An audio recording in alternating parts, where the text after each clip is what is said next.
Hello everyone. In this video we will discuss about the double helical structure of DNA. Double helical structure of DNA जो दिया था वो दिया था Watson ने और क्रिक ने। इन दोनों से पहले एक और साइंटिस्ट आए थे जिनका नाम था फ्राइड्रिक मिशर। उन्होंने बताया था कि जो डीएनए होता है that is found in the nucleus के अंदर पाया जाता है। उसके बाद फिर इनकी डिस्कवरी आई, वॉटसन ने और क्रिक ने डबल हेलिकल स्ट्रक्चर दिया डीएनए का। On the basis of this structure इन्होंने क्या बताया कि जो प्रोपोजिशन था इस डीएनए, मान लीजिए it is a double standard DNA, ये डबल स्टैंडर्ड डीएनए है, तो जो डीएनए होता है वो किससे मिलके बना है, वो हमारे बेस पेयर्स से मिलके बना है। तो जो प्रोपोजिशन था वो क्या था, वो बेस पेयरिंग थी between the two strand of polynucleotide chain. Polynucleotide chain के ये दो स्ट्रैंडेड है, मान लीजिए it is 5' and it is 3' it is 3' and it is 5' तो अगर हमें एक स्ट्रैंड की पोलैरिटी पता है, एक स्ट्रैंड पे हमें पता है कि कौन कौन से बेस पेयर्स लगे हुए हैं, तो हम दूसरे वाले स्ट्रैंड को अपने आप फाइंड आउट कर सकते हैं।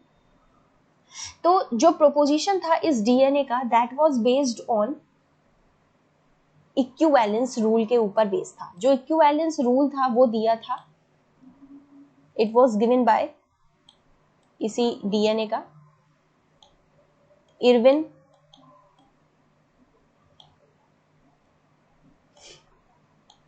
चारगाफ।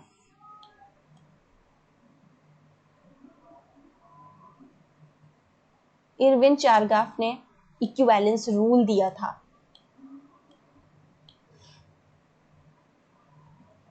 क्या था वो इक्विवेलेंस रूल कि जो डीएनए का जो डबल स्टैंडर्ड डीएनए है उसमें जो बेस पेयर का रेशियो है, what were the base pairs, adenine, thymine, guanine and cytosine. These were the base pairs जो कि मिलकर बने हुए होते हैं, एक पूरा डीएनए तैयार करते हैं। तो इरविन चारगाफ ने डबल स्टैंडर्ड डीएनए के लिए ये प्रोपोजिशन दिया था कि जो रेशो रहता है इनके बीच का, एडेनिन, थाइमिन, ग्वानिन और साइटोसिन के बीच का, वो कैसा होता है, दैट इज कांस्टेंट।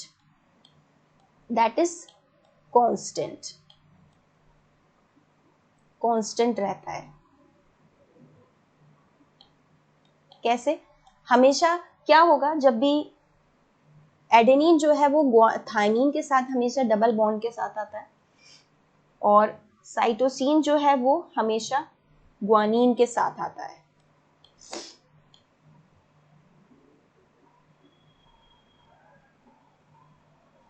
तो A plus adenine plus guanine is equal to thymine plus cytosine, या उसका उल्टा भी हम कर सकते हैं, adenine plus cytosine is equals to guanine plus thymine. It was the equivalence rule which was given by Erwin चारगाफ।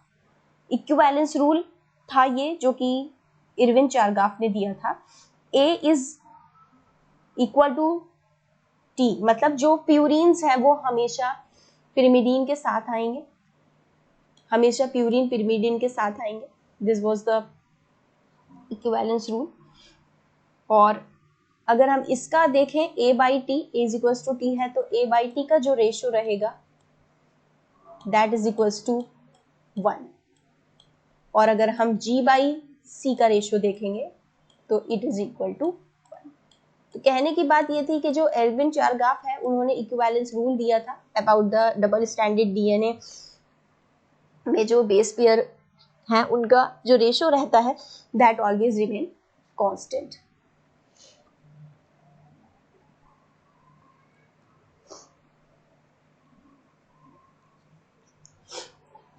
अब इसमें जो बेस पेयरिंग हो रही है इस डीएनए में, इसकी एक यूनिक प्रॉपर्टी है।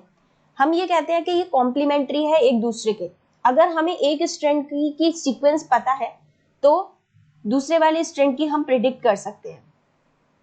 तो अगर एक स्ट्रैंड डीएनए का टेम्पलेट की तरह वर्क करता है, टेम्पलेट मतलब पेरेंटल स्ट्रैंड अगर करता है, तो जो न्यू वाला प्रोड्यूस होगा वो पेरेंटल के बिल्कुल आइडेंटिकल होगा। तो इसके बेसिस पे, बिकॉज ऑफ दिस, जो वॉटसन एंड क्रिक थे उन्होंने कुछ सेलिएंट फीचर्स दिए about the double stranded DNA के बेसिस पे कुछ सेलिएंट फीचर्स हैं ये लिखे हुए डबल हेलिकल स्ट्रक्चर के, that was given by Watson and Crick. क्या थे वो कि ये जो चेन होती है, जो पूरा डीएनए है, ये किससे मिलके बना है? 2 पॉलीन्यूक्लियोटाइड चेन की से बना हुआ है, जिसकी जो बैकबोन है वो तो बनी हुई है शुगर फॉस्फेट से, और जो अंदर बेसिस है वो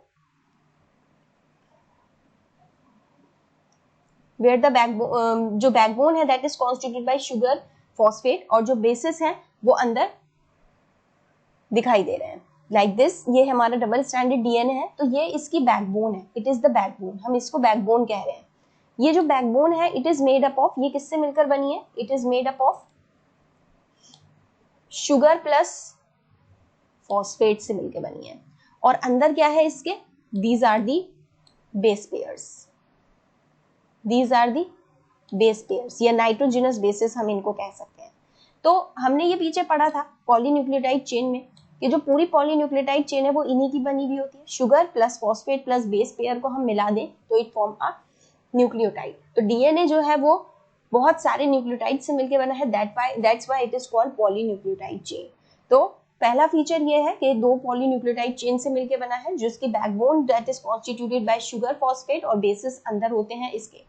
अगर हम इसकी चेन को देखेंगे तो इसकी एंटी पैरेलल पोलैरिटी होती है। एंटी पैरेलल पोलैरिटी का मतलब मैंने अभी ये बताया ये कि जो इसकी पोलैरिटी होती है वो हमेशा कैसी होती है?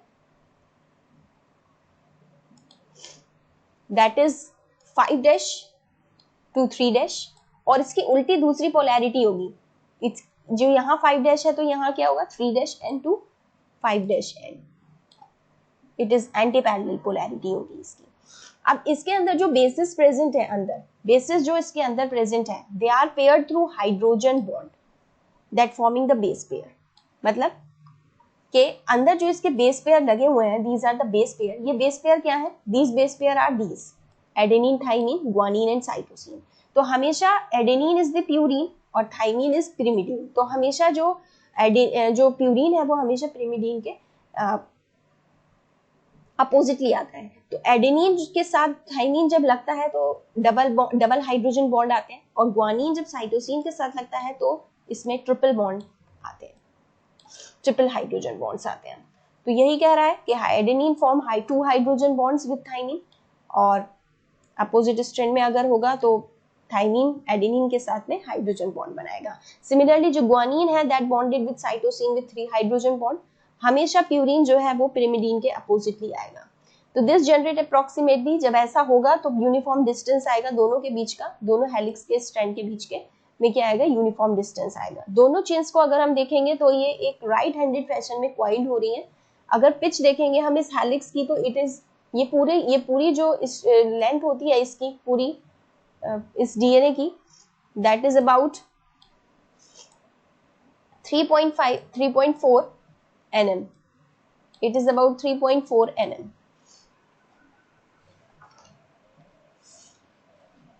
और इन बेस पेयर के बीच का जो डिस्टेंस रहता है, ये जो बेस पेयर्स प्रेजेंट है अंदर, इसके बीच का जो डिस्टेंस रहता है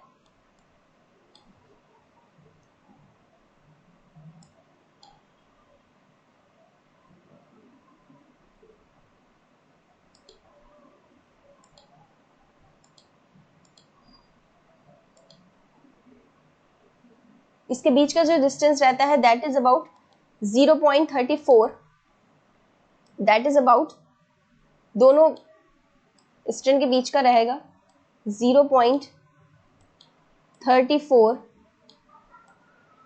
nm, इतना इसका डिस्टेंस रहता है। एंड एक टर्न में कम से कम 10 बेस पेयर्स इसमें प्रेजेंट होते हैं।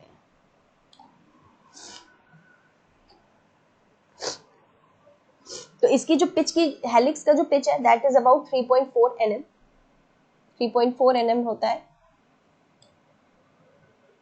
There are roughly 10 base pairs in each turn और हर बेस पेयर के बीच का जो डिस्टेंस रहता है दैट इज अबाउट 0.34 nm। तो इस तरीके से ये पूरा डबल हेलिकल स्ट्रैंडेड बनता है। तो ये जो अब अंदर आपको ये दिखाई दे रहे हैं बेस पेयर्स, अंदर ये जो बेस पेयर्स प्रेजेंट है, ये जो बेस पेयर्स प्रेजेंट है अंदर, ये बेस पेयर जो है, एक बेस पेयर मान लीजिए यहाँ पे एडेनिन है और इसके साथ के ऊपर ही होता है थाइमीन मान लीजिए। तो ये दोनों आपस में कैसे होते हैं, एक दूसरे के ऊपर चढ़े हुए होते हैं, stack over the other in double helix. तो इसकी वजह से क्या होता है, ये एक दूसरे के ऊपर जो स्टैक रहते हैं, इसकी वजह से इसकी जो स्टेबिलिटी होती है वो बहुत ज्यादा होती है, बिकॉज ऑफ ये जो बेस पेयर्स होते हैं ये एक दूसरे के ऊपर one over the other stack रहते हैं एक दूसरे के ऊपर। तो this is the double helical structure which was given by Watson and Crick.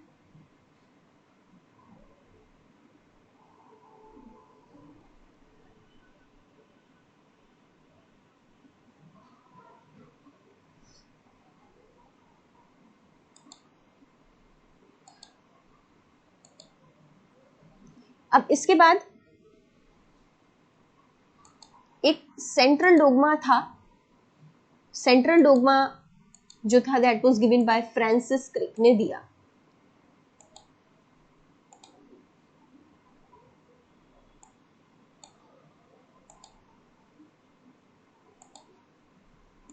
Francis Crick थे, उसके बाद after this structure Francis Crick ने सेंट्रल डोग्मा दिया। ये सेंट्रल डोग्मा का क्या मतलब है, what is the meaning of this? Central dogma का मतलब होता है कि जो इंफॉर्मेशन है वो हमेशा डीएनए से चलती है। That is starting from the DNA. DNA से आरएनए का फॉर्मेशन होता है और आरएनए से प्रोटीन का सिंथेसिस होता है, प्रोटीन बनते हैं। ये किसने दिया था? It was given by Francis and Crick. ये इंफॉर्मेशन डीएनए से आरएनए का बनना जो प्रोसेस है that is called transcription. RNA से प्रोटीन का बनना that process is called translation.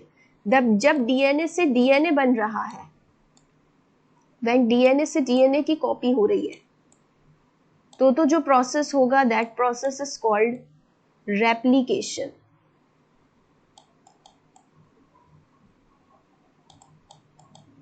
Replication. और जब डीएनए से आरएनए का फॉर्मेशन हो रहा है तो the process is called transcription.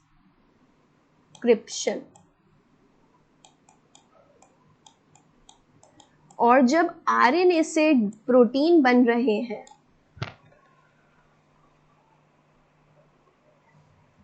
तो the process is called translation.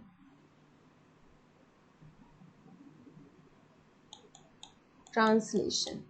और यहां पे भी जो आरएनए बन रहा है that is the messenger RNA. आगे टॉपिक में हम पढ़ेंगे जो आरएनए होते हैं वो भी काफी तरीके के होते हैं।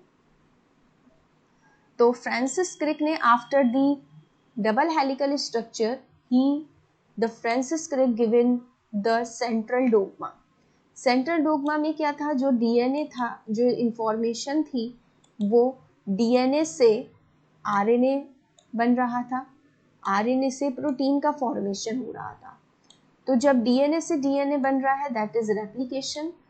डीएनए से मैसेंजर आरएनए का फॉर्मेशन हो रहा है that process is called transcription. Messenger RNA से प्रोटीन का फॉर्मेशन हो रहा है तो this process is called translation. So this is all about this video. Thank you.